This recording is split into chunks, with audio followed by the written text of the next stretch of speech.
Assalamualaikum warahmatullahi wabarakatuh.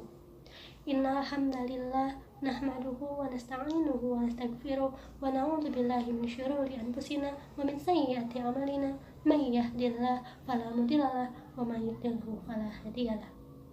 Asyhadu an la ilaha illallah wa asyhadu anna Muhammadan abduhu wa rasuluhu amma ba'du.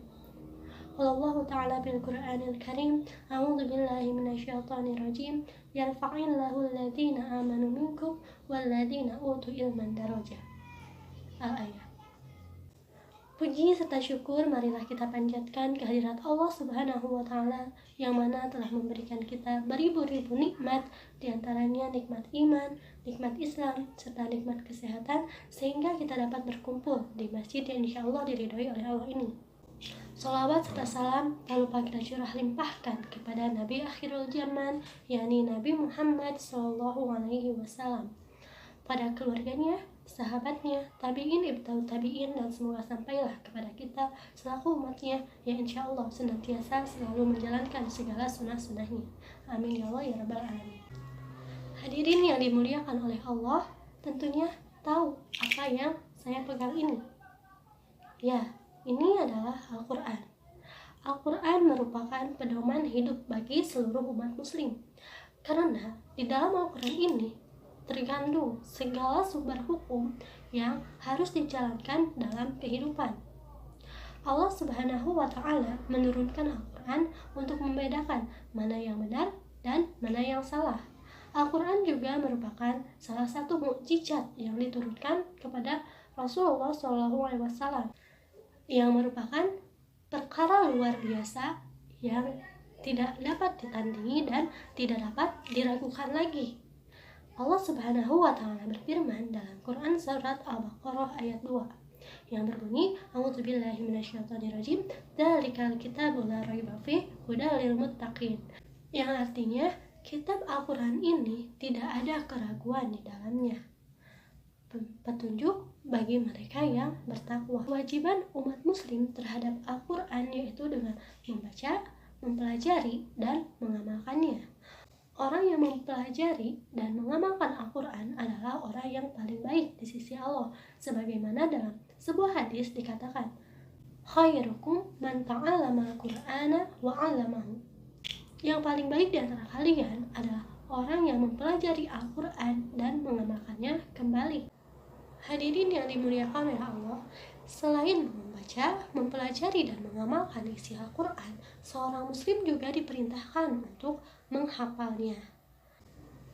Dengan menghafal Al-Quran, seorang muslim mendapatkan beberapa keutamaan, diantaranya yaitu yang pertama, merupakan golongan manusia yang terbaik, sebagaimana hadis yang telah saya bacakan tadi, khairukum man ta'allama al-Qur'ana wa 'allamahu.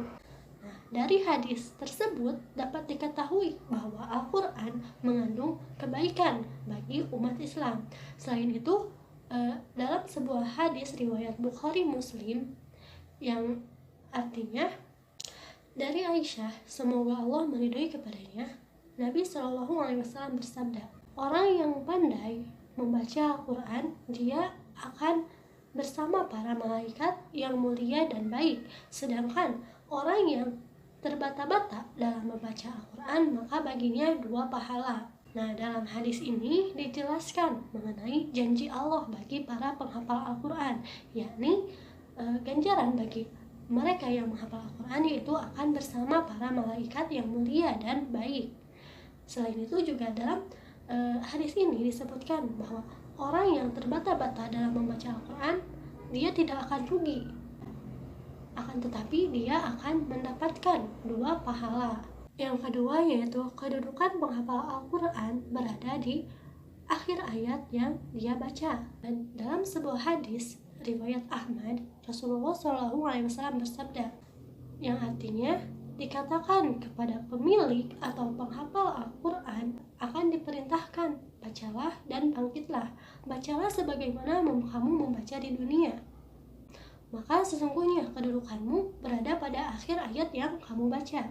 Nah, dalam hadis ini dijelaskan bahwa kedudukan seorang manusia yaitu sesuai dengan hafalan yang mereka punya. Jika hafalan mereka banyak, maka kedudukannya akan semakin tinggi, dan sebaliknya. Yang kedua yaitu seorang yang menghafal Al-Quran akan mendapatkan syafaat. Al-Quran yang telah kita hafal di akhirat nanti akan menjadi syafaat bagi kita. Hal ini berlandaskan pada sebuah hadis riwayat Muslim yang mengatakan bahwa Rasulullah SAW bersabda, Al-Quran memberikan syafaatnya atau pertolongannya kepada pemiliknya. Mungkin itu beberapa keutamaan dari banyaknya keutamaan bagi para penghafal Al-Quran. Hadirin rahimakumullah, lalu bagaimana kiat-kiat diri dalam menghafal Al-Quran?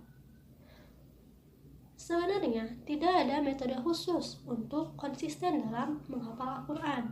Masing-masing orang tentunya memiliki metode-metode yang berbeda. Akan tetapi saya akan memaparkan metode yang saya pakai, yaitu yang pertama tentulah niat. Segala sesuatu itu pastilah diawali dengan niat. Jika niat kita sudah bulat, sudah bertekad untuk menghafal Al-Quran, maka Allah akan permudah jalan kita. Yang kedua yaitu mencari sahabat atau teman yang mempunyai visi sama untuk menghafal Al-Quran. Karena pada hakikatnya teman sangatlah berpengaruh. Dalam sebuah hadis pun dikatakan, ada sebuah perumpamaan, jika kita bergaul dengan seorang penjual parfum, maka kita akan kebagian harumnya. Dan jika kita bergaul dengan seorang pandai besi, maka kita akan kecipratan bau besinya. Maka sudah jelas bahwa memiliki seorang teman atau berada di lingkup pertemanan para penghafal Al-Quran itu sangatlah penting untuk membantu kita dalam menghafal Al-Quran.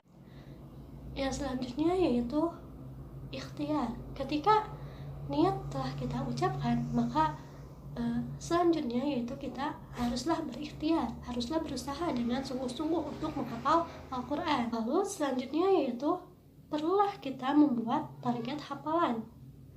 Tidak perlu banyak dalam menargetkan ayat yang akan kita hafal jika kita masih baru dalam menghafal Al-Quran.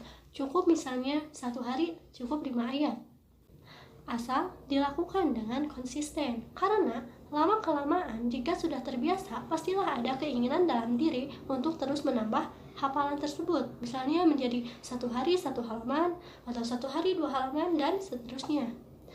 Lalu jangan lupakan untuk murajaah hafalan kita. Murajaah hafalan tentulah sangat penting bagi penghafal Al-Quran agar tidak lupa pada ayat-ayat yang telah kita hafal. Mungkin itu saja yang dapat saya sampaikan. Kurang lebihnya mohon dimaafkan. Kebenaran hanya milik Allah dan kesalahan hanya timbul dari saya sendiri. Doa, Rabbana atina fid dunya hasanah wa fil akhirati hasanah wa qina adzabannar. Aqulu qouli hadza wa astaghfirullaha li wa lakum. Wassalamualaikum warahmatullahi wabarakatuh.